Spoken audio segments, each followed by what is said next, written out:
Before I start this video, Yu-Gi-Oh fans around the world received devastating news that Kazuki Takahashi, the creator of Yu-Gi-Oh, passed away. As Yu-Gi-Oh has been such a huge part of my life since I was a child, as well as many other people in the anime community, this retrospective on Yu-Gi-Oh will be dedicated to him from this point forward. Rest in peace, Kazuki Takahashi, and thank you for creating such an incredible series for everyone around the world to enjoy. Hey everyone, Lu here. For those of you who are new, this is a series of videos where I'm going to review all of Yu-Gi-Oh up until GX. It's sort of a retrospective, and down below in the description will be Season 1, 2, and Season 3 Part 1 of this series. So if you'd like to be caught up, be sure to check down below in the description. Alright, let's get started. Same info as before in my virtual world arc video, really. The main reason I divided this season into two parts is because the story for the filler of this season was so long that there was no way I could fit both storylines into one video and have it be under 20 minutes for my own personal sanity, since I am the one who edits all my videos. So now that we're done with the technical shit, let's get out of the way and start with the story. TLDR from the last part, Kaiba, Yugi, and the cheerleader squad take a detour because Kaiba's dead AI brother decided now is the time to showcase his daddy issues, and then a bunch of grown men wanted the bodies of a bunch of teenagers. Kaiba and Yugi won the duels, and then Kaiba's dead AI brother is now dead for real this time, so now we can go back and continue Battle City. Trust me, that's all you need to know about that gosh awful storyline. Okay, so the gang lands on a super beat up island with a giant fucking tower that everyone will use to duel each other for the finals. So Yami Yugi, Yami Merrick, Kaiba, and Joey all face off in a four-way duel that's only to determine the order of who is dueling who for the finals. So basically the semi-final rounds will be Yami Yugi versus Kaiba and Joey versus Yami Merrick. First up is Joey versus Yami Merrick. In this duel, Joey basically thinks Yami Merrick will be nice and just release my soul back into her body or something. I get he's trying to fight for his friends like Ike in Super Smash Bros, but I really think he underestimated Yami Merrick having a literal Egyptian god in his deck that blasts people to death if they don't like his bootleg. Like, Joey, honey, what the hell are you gonna do against Mega Ultra Chicken? Okay, so the duel goes on, and as predicted, Joey gets death blasted by Mega Ultra Chicken, and hologram projection technology hurts, so Joey's literally fucking dying at this point. However, surprisingly, Joey was actually about to beat Merrick, but Yami Yugi is the protagonist here, so Joey faints from the blast from Mega Ultra Chicken before he can win, and is now in a coma, I guess. On the plus side, Yami Merrick didn't steal his soul or anything, so that's a relief. But I'm surprised Joey isn't burnt to a crisp from a literal Egyptian god blasting him into oblivion. Also, why didn't Yami Merrick take any of Joey's rare cards? Ah well, he knows Joey's deck sucks anyway, because let's be real, it genuinely sucks. However, Yugi and Yami Yugi feel horribly guilty about the fact that Joey is now really badly injured because of him. It's to a point where Yugi isn't sure that they should continue the duel and just let Kaiba face off against Yami Merrick, but Yami Yugi knows he has to face him because he's the protagonist. Taya comes in just to kind of beg Yugi not to continue the duel, but I don't think she realizes that if he doesn't, then a crazed maniac is just gonna kind of blow up the world or something. This scene is actually a lot better in the original version, but I don't know, Dub Taya has always been really fucking annoying to me. However, here is the moment we've all been waiting for, a rematch between Yugi and Kaiba. Being the extra bitch he is, Kaiba literally had an entire hologram Olympic Stadium with audience planned. This is also really cool because we get foreshadowing of Kaiba's past life that is literally never brought up again and is completely retconned. Seriously, that whole, ooh, Kaiba was an evil sorcerer who faced off against Yami Yugi when he was a pharaoh, is literally never brought up again, and we never actually see that happen, but I'll explain more of that in the Millennium World arc because it's actually really interesting why that story was dropped later on. Okay, so they see their past lives, and Kaiba is just kind of floored by what the fuck is happening. In the dub, he still doesn't believe it, but in the original, he just kind of is really fucking confused. In the original, Kaiba is a lot less skeptical on the supernatural, and although he says he's a man of science, he knows anything is possible, so he's not in as much disbelief as he is in the dub. I don't know how fair this duel is though. This was a pretty lengthy duel, and I don't know the rules for a lot of the cards played in this duel. I've seen some videos online, which I can't find anymore, claiming Kaiba cheated a lot in this duel, while others stated that Yugi cheated more. I mean, this is the Yu-Gi-Oh anime. Everyone fucking cheats in this anime. However, Yugi wins because he's the protagonist, and Kaiba basically has the same reaction most would when their boyfriend breaks up with them, aka complete and utter rejection. Kaiba built this entire tournament for himself as basically one big ego fest, and he lost, so bitter is a complete fucking understatement for how he feels right now. I guess to make him feel better, because Joey woke up during the duel, he challenges Kaiba to a duel just so the two of them can see who really won third place in the tournament. In reality though, I think this was just Joey trying to cheer up Kaiba for being a sore-ass loser. For as bitter as he is though, you all know I fucking love Kaiba though. Also, for some reason, Merrick is just kind of running around in Teia's body in an attempt to get his body back. I don't know, this will do with Kaiba and Joey's just nice little filler anyway, so not really anything worth diving into. However, at last, we finally get the duel between Yami Yugi and Yami Merrick. What we've been waiting for an entire season at this point. And this time, Yami Yugi has 2 out of 3 of the Egyptian gods, while Yami Merrick still has Mega Ultra Chicken. The Shadow Game, or Yami Game, begins, and Yami Merrick decides to make Yami Yugi's penalty for losing interesting by having both of their innocent selves slowly disappear with every light point depleted. This basically means both Yugi and Merrick are held as hostages right now, and it's especially hard for Yami Yugi and Yugi who want to save Merrick since, like, dude didn't ask to develop a split personality from trauma. Or the English dub, where it's implied some ghost latched onto Merrick or something. Although Yugi feels guilty, Merrick basically possesses Teia's body again, just to say that he and his evil self should be destroyed together. Now this duel was pretty cheat heavy and honestly pretty dramatic, with Yami Merrick even fusing himself with Ra in a sort of epic final form thing. I mean, aside from the obvious cheating and all that, this was honestly a super cool duel to watch, and genuinely nail-biting to see Merrick with only 1 life point left. The only thing that doesn't really make sense is that, like, although it's cool to see Merrick basically overcome his trauma by taking over his evil side while Yami Yugi banishes Merrick to the Shadow Realm or something, I don't know why Yami Yugi just didn't do the soul swap thing like he did with Bakura in Season 1. Like I said in my first review for this retrospective, I think the Millennium Puzzle just sort of ran out of batteries in Season 1. I mean, what the hell does it run on? BC batteries? Anyway, so Merrick returns to his OG body. Yami Merrick pleads they can still win this, but how the fuck do you win with 1 life point remaining? Karibo sneezes and you lose. Obviously, Merrick forfeits the duel, so Yami Yugi and Yugi win. Yami Yugi finally obtains all 3 Egyptian god cards as well, and Merrick shows him the carving on his back. The carving is basically an exact replica of the stone tablet, and the difficult part is that Yami Yugi can't read it because he obviously doesn't understand Old Egyptian anymore, but I guess he figures out he needs to go back to the stone tablet with the god cards now, and it'll lead him to his destiny of saving the world or something.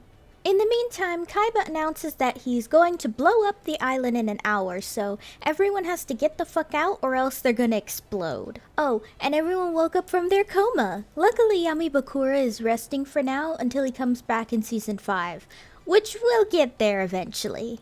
As everyone is getting ready to leave, everyone thinks Kaiba and Mokuba blew up or something, but it turns out Kaiba has a jet plane in the shape of a Blue Eyes White Dragon because of fucking course he does. He and Mokuba are also gonna make the theme park Kaiba Land. Which, like, I thought we already had Kaiba Land in Season 1 when Yugi dueled against Rebecca, but I think that was just a Kaiba Dome and a prototype of Kaiba Land? Oh, and I guess Kaiba still hasn't forgotten his major crush on Yami Yugi, so he vows they'll have another rematch, which I guess they do, but I don't know if you want to consider Pyramid of Light canon. I mean, I do, but still. So, Mai takes off to find herself, Merrick and his siblings are going back to Egypt to travel or something, and Yami Yugi and Joey are about to face off in a rematch duel, so Joey can get his red eyes back. They never actually show the outcome for this duel, but considering Joey has red eyes again in the movie and Season 4, I'm guessing he won? Unless he lost, and Yami-Yugi just felt bad Joey lost, so he just gave it to him anyways. Oh, and the final episode is just Taya and Serenity having a trauma trip down memory lane to give it TLDR for the entire season. It's a common thing for shonen to do this, but usually TLDR episodes are only left for the beginning and halfway point of the series from my experience, except My Hero Academia where they want to remind you of the plot every 10 minutes, but that's beside the point. Overall, an epic conclusion to an epic arc. Aside from the virtual world arc, Battle City is an amazing arc filled with a lot of mystery, really neat lore dumps regarding Yami-Yugi's past life as a pharaoh. The only thing is that the filler arc of the virtual world sucks and is completely unnecessary, but oh well. The animation is kind of wonky sometimes. There were some episodes where the animation was very off-model and clunky, but the duel with Yami Merrick and Yami-Yugi, fuck, the animation for that one is so good, with great detail done to express the pure chaotic insanity of Merrick, and even Yugi's own shock towards certain turns. It's just a shame it wasn't super consistent throughout. Also really weird the virtual arc technically had better animation because the style was super consistent and very sleek in that filler arc. Overall, the animation is pretty decent for this part, but it's pretty damn good towards the end of the season, though there is a lot of inconsistency and off-model shots in some episodes. One big difference I keep forgetting to mention in the dub versus the sub is that Yugi calls Yami-Yugi other me, and Yami-Yugi calls Yugi partner, which honestly explains a lot about why people like puzzle shipping, but I don't like it at all, so anyway. The name of the island Kaiba is hosting the final duels for Battle City on is called Alcatraz, which is really confusing because the real Alcatraz is in San Francisco, so did Kaiba just fly everyone from Japan to San Francisco?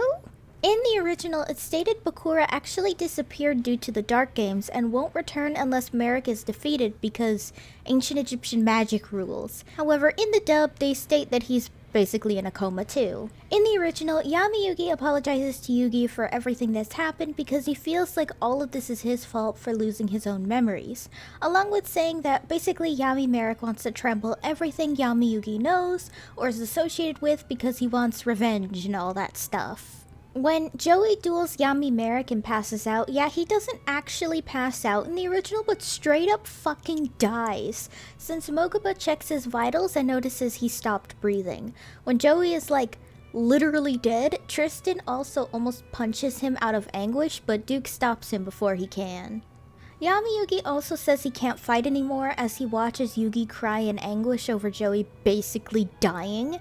He feels like he sacrificed Joey solely for the sake of unlocking the memories of his past, but he doesn't want Joey to basically die in vain, so now he's going to fight Yami Merrick as revenge for what he did to Joey and everyone else.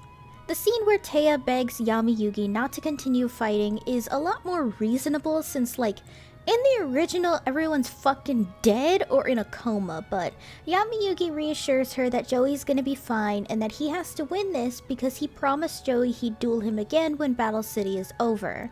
Whereas in the dub, Taya just comes across as a really whiny bitch. Instead of Slifer the Sky Dragon, it's actually called Osiris the Dragon of Heaven, and the duel between Kaiba and Yami-Yugi is considered a battle of gods. Pretty fucking dramatic, but that's Seto Kaiba for you. Speaking of cards, I don't think it needs to be stated anymore, but card names and illustrations were changed if the cards had weapons, religious imagery, or violent imagery on it. My biggest example would be the Monster Reborn card, which although features a very pretty illustration in the US version, the Japanese version features a Egyptian cross and is called Resurrection of the Dead.